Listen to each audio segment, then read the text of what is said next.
Hey guys, today I want to talk a little bit about labor. Labor is a very, very difficult thing for some people to understand and to kind of get a hold of. Not necessarily what it is, but how do you achieve it? And what I want to do is kind of give a little bit of a diagram and kind of explain how it works in our stores, because we're not only trying to make a profit by getting labor down, but we're also trying to make sure that customers get the absolute best service possible. So what I've got here behind me is circles, and each circle represents an employee. Now, when we categorize employees, I strongly believe that we should evaluate employees. I also think that we should evaluate them on a dollar amount level. Not how much money they make, but how much money they can handle, how many dollars in sales they're capable of handling at a full 100% quality. Now, we'll talk about the full 100% quality here in a minute, but the standard, the one that you should look for and expect from the upper B, lower A strong server would be $100. $100. So what that means is in a $100 hour, they are capable of handling all of their points of service, 100% quality, and they are awesome. And they will build and grow your sales at $100. If you had two of that same server, they could handle $200. Now, when I reference the dollar amount, what I'm referencing is the hour in sales. So if you're going to do during lunch, you're a slower store and you're doing $125, then you would have, here's your 100, and then you would add the second one and you would have your $125. And we'll go into that into more detail later. But say you're doing a Saturday and your Saturdays typically run $300 even. Your biggest hour is going to be somewhere between a $290 and a $320. So if that's the case, then you want to have 3 servers, because 3 servers, strong, standard, average, quality servers should be able to handle all of our points of service and give the service necessary at $300 hours. Well, if they cannot, they are not where they need to be. Now, there are people that can absolutely handle more. You've got your A pluses, your management. Management should be able to handle higher than that. So a good same thing with cooks, and we'll do another video on them about what we're able to accomplish in their numbers. But for a server, $100 is the good standard. So when you're looking at your schedule and you say, okay, this person is no longer training, they're ready to be on the floor, they should be ready to handle your full 100. Now, they may be an 80, 85, and you may put somebody else who's been around a little bit longer, who's maybe a 110, 115, and it's going to balance out for your 200.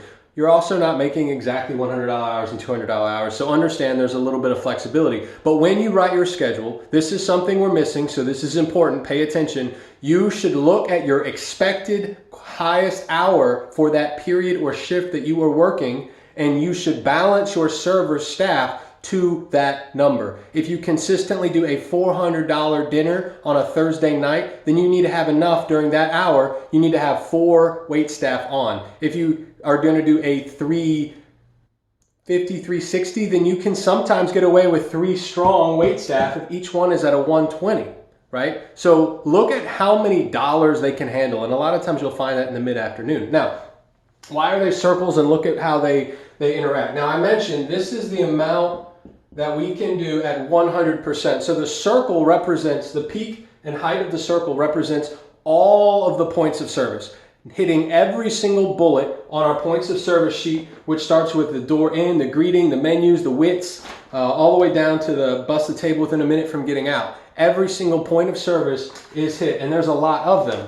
Now, in a lot of the stores right now, currently, we're not hitting all of our points of service as is. Now, that's not because we don't run enough people. That's because we don't have a high enough expectation and standard of our staff to reach all of those points of service. That in itself is a completely separate issue that we need to have a higher quality accountability.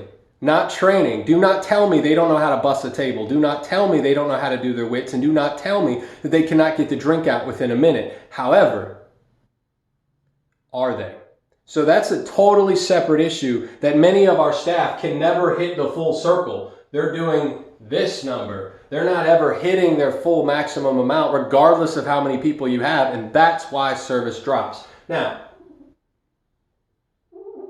forget about that circle real quick. What I want to talk about is if your server can handle $100 hour and we are here in a $150 hour, you will see that if you run one server in that hour, there is going to be a lull, a drop. One server can handle 150. But can they handle 150 with all of their points of service? All of their points of service. Now this is where wait staff get very, very angry when you run more people on the floor. They immediately say, I won't make any money because there are too many people on the floor. However, what they're failing to realize is with all those people, we're still not hitting our points of service. We are still not maximizing every single guest the best that we can. We're trying to do more people to make more dollars total without thinking of how do we make more dollars per table. If you hit every single point of service on the list from beginning to end, your tips will be more total, not just more per table, more total with less tables when you are working as a team. Because remember, we as Highway 55 are an atmosphere. Your tips are solely based on the environment and the atmosphere of that store, not just their service. So if there's not somebody to dump the trash in the bathroom, if there's not somebody to clean the toilet, if there's not somebody to sweep the L or clean the custard machine or clean the spindle, if there's not somebody there to clean that glass on the door or to open the door for the customer while you're with another person, you're losing that atmosphere and that energy that we create, and therefore you're not making as much money as you could. When we work as a team and when everybody is working together to create an entire environment of every point of service, every point of contact that the customer sees is clean, organized, and it's who we want to be, not just their relationship with their server, you will see higher tips, you will see higher sales, you will see happier wait staff because they can run less people and they can do less work because there's more people doing that full amount of work.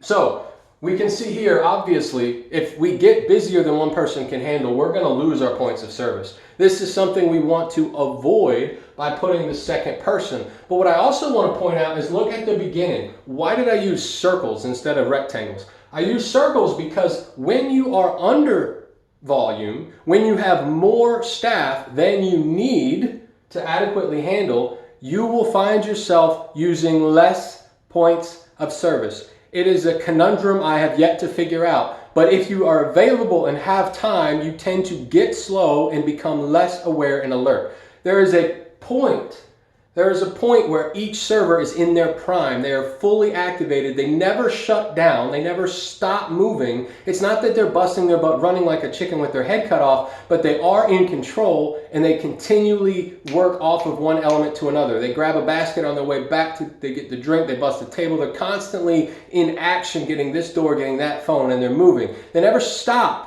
and slow down to have a conversation with the person next to them. They never stop to lean on the counter or to casually stock straws that are already full or clean a custard table that's been cleaned 3 times in an hour. When you're cleaning the custard table 3rd time in an hour with your back to the door, you then miss that door.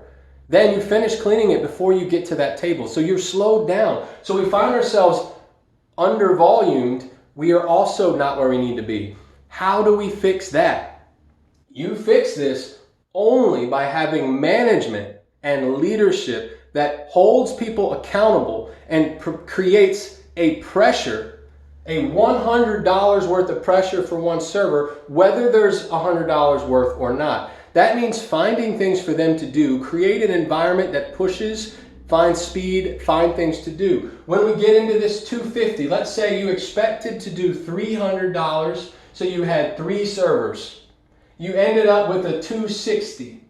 So you're somewhere right around here. This 3rd girl is wasting some of her energy and it's actually slowing everybody down. You're hitting less points of service now with 3 girls on a $260 unless there is somebody there holding them to the pressure of that amount. Now, key takeaways that I want you to learn from this. I want you to start seeing your staff in dollars. how many dollars can they handle on a shift? How many, when you're in the middle of a 200, of right at a 200, a 180, and you've got two people and they're one of them, are they equally contributing 50-50 so that they're both doing 100? Is one of them running circles around the other that demonstrates that one of them is doing somewhere in the 160 range while your other server can only handle 50 or 60? Or more importantly, something you all need to look at, are we even doing our points of service? Are we getting every single door? No. Are we sampling custard to every table? No. Are we reading back the tickets to every table? No. Are we reading back tickets on the phone? No. Are we doing what we need to do? Are we cleaning bathrooms in the middle of a shift? Are we making tea in the middle of shifts? Are we sweeping our lobby between customers, not between shifts? These are the elements that will create a much better environment, a cleaner, better, more efficient, more organized store, and they will grow your business. And that sweeping, that cleaning, that making tea makes your servers get better tips. If you're running too many people to get those things, those holes filled in, then your servers aren't making any tips because number one, they're not doing their points of service anyway, so they're making bad tips. And you need all those extra people taking the little tips that are out there, dividing up between more people because we're not efficiently doing our job. So I want you to kind of think about that. Those are the key takeaways. The thing that I want to add in, I probably shouldn't erase the circles. The thing that I want to add in is each cook is a $150.